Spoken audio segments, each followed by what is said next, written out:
Ignition sequence starts. 6, 5, 4, 3, 2, 1, 0. Liftoff. We have a liftoff.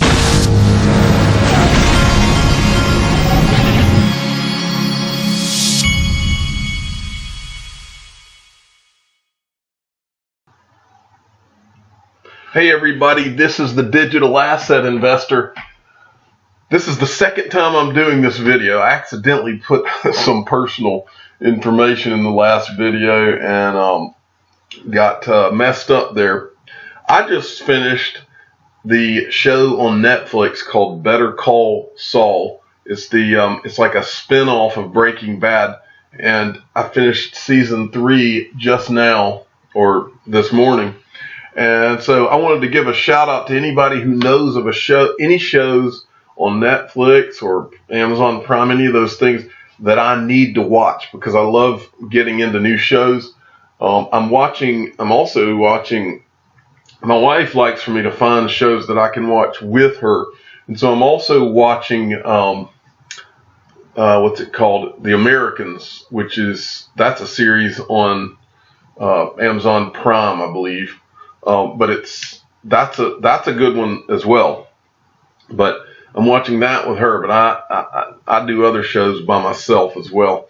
So anyway, if you know of a good show or a good movie I need to see, let me know.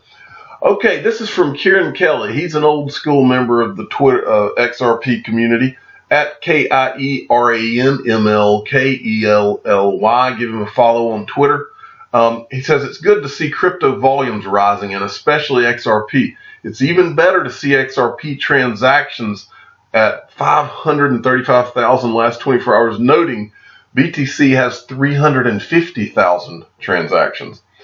And I didn't even realize that, to be honest. I just assumed that Bitcoin would have more, but that's pretty interesting. That tells you a lot, the fact that XRP has more transactions. Now, this is in a 24-hour period. I don't know what it looks like over a period of, say, a month, but that might be something interesting to look at. This is Bitcoins, and then, of course, that's XRP. Interesting. Okay, next, and let's talk about the volume. This is from Birdseye XRP at Birdeye19. XRP trading volume spikes, showing XRapid moving funds across borders.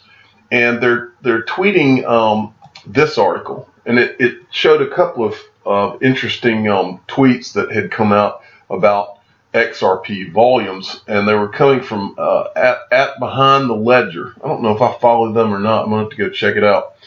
Bitso XRP MXN volume is up considerably, and incoming traffic from Bitstamp has jumped. And then they show this on the charts. Below we see XRP transfer volume, up here, which Bitso's XRP MXN pair, which was 150 on CoinMarketCap's volume ranking 2 days ago, has jumped up to number 84. And then below we see XRP transfer volume from Bitstamp to the known Bitso hot wallet for month of March. These things have spiked. Now, I guess the people thinks that is XRapid. It could very well be, but volumes being up is a good thing. And then Dan Rocky makes a very good point, and a lot of you out there will remember this. I bought XRP first time early 2017. Back then, FUD was about XRapid would never work bridging currencies, and XRP would never be used. That was kind of the talk. Then Ripple went live with XRapid, and the FUD was about missing volume. I remember that, how people, it's live, but there's no volume. See, we told you so. Now the volume is clearly picking up. I wonder what the next FUD will be about. Well, Dan Rocky, and he's at Dan Rocky if you want to give him a follow, by the way. Dan Rocky, I can tell you, I don't know what the FUD will be, but there will be FUD, because that's how the enemies. That's how powerful XRP and Ripple are, and that's why if you weren't the best, you wouldn't be getting attacked. So they'll figure out an attack route, believe me. Then from Stephen Diep, who's a definite follow, at DIEPSANH, give him a follow on Twitter. This is a short video clip of a guy, of this Todd McDonald from R3, and he's talking about the Corda settler, which uses XRP. Gives a really simple, quick explanation. Very well worth your time to go watch. Corda settler, which uses XRP ledger, is very simple and straightforward. And then also from Stephen Diepp, many times he always posts these short, typically no more than 2-minute videos. This one was about how Ripple had been engaging with regulatory agencies since the early days. And then sometimes he'll come back and he'll add the full video so that you can go and find even more snippets and interesting things that were said. And so he's posted that now. So go to his Twitter feed and check that out. Next, great point made here.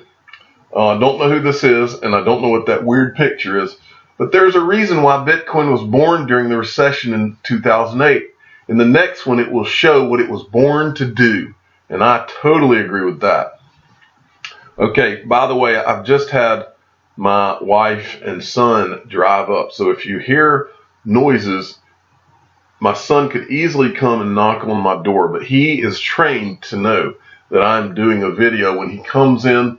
But I'm worried that he's going to ring the doorbell. So if you hear the doorbell, he may come and start ringing the doorbell. I hope not. But we'll see what happens. It's challenging having a 6-year-old. This was something I saw going around on Twitter. U.S. House Committee on Financial Services. I showed you this website the other day. But someone had gone to the committee membership, and then they've gone to Twitter and found these people's Twitter feeds. And so what I did is I decided I would take up that mantle, and you should too. I went through and found the congressmen that were in Georgia, and I tweeted to them the congressman's tweet from the other day. I'll show it to you, and you should too. This is I think I pulled my tweet here. Hold on one second. I've got a computer that is trying to slow down on this Sunday. Let me see if I can get this going again. I'm sorry. So here's let me see if maybe I'll refresh this tweet and it'll come back up. 1 second here. Here we go. 1 sec. Here it is. I'm sorry. Please support the Token Taxonomy Act. And these were my two representatives, David Scott from Georgia, that were on the list, and then Loudermilk.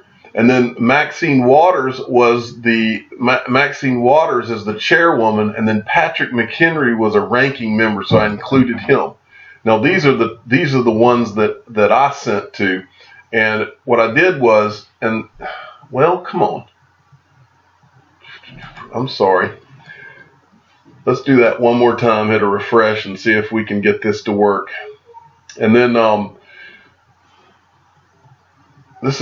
think this is one of the worst computer slowdown hiccups that I've had when I've been doing videos, but we'll get through this together. Don't worry. But while I'm waiting on it, I'm going to go to the next one and see if it'll come up. Here we go. This is from XRP Neo. Ripple is connected to the biggest entities in each industry: finance, IMF, payment providers, Western Union, entertainment, Scooter Braun, Ellen, central banks, Federal Reserve, SAMA, Bank of England, banks, tons, software integration, SAP, Temenos. Could it be more obvious? And then there was this. And I covered this yesterday and showed you Coin Paprika, and I wanted to show that this is just shown a different way. Iron Halo, at Iron Halo XRP. Significant Q1 gains and losses in the top 30 coins. Look at those gains. And then look at XRP. Yet XRP is minus 15.09% after truckloads of news. Sure. And Darth Ripple comes in and says, so this bear market has come to an end since 3 months, in case you didn't notice. Now my 6-year-old is trying to look through the window. I think this is not by coincidence, people. Minus 15%. It is not by coincidence. I do not believe it for a minute. And I believe that this is a good thing for you and I, because we have a lot of places to go and they're up. Okay. And finally, I wanted to show this little quote, and this is from a feed that I subscribe to on Twitter or follow. You know you have figured out your purpose when your eyes light up, your feelings pour out. You can't stop talking about whatever you are doing. That's your calling. Stick to it. It will take you wherever you want to go. And I've read many books and heard many famous people and many successful people in my lifetime say it in many different ways. But the one thing I can tell you all out there is follow your passion, because that's what you'll stick with. That's what you won't give up on. And that's what you'll be successful with. And finally, today, folks, I told you that Auburn had beat UNC the other day, and today they play Kentucky. They've played them twice this year and lost both times. Today, it's going to happen. I'm the digital asset investor. I'm not an investment advisor. This is for entertainment purposes only. Please subscribe and hit the like button and tell your friends and family that the digital asset investor said that Auburn will beat Kentucky today. Thank you for listening.